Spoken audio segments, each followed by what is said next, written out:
6 باتوں کی حضور نے وصیت کی تھی۔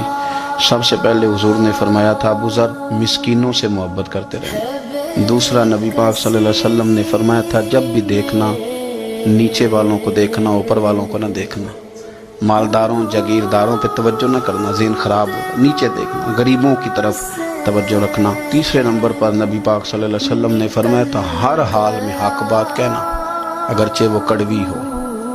چوتھے نمبر پہ میرے محبوب نے فرمایا تھا اللہ کے معاملے میں کسی کی پرواہ نہ کرنا، کوئی کیا کہتا ہے کہتا رہے، تم رب کے رستے پہ چلتے رہنا، ملامت کی پرواہ نہ کرنا۔ اور 5ویں نمبر پر میرے نبی پاک نے مجھ سے کہا تھا اگر رشتہ دار تجھ سے تعلق توڑیں بھی نہ تو جوڑ کے رکھنا، صلہ رحمی نہ چھوڑنا۔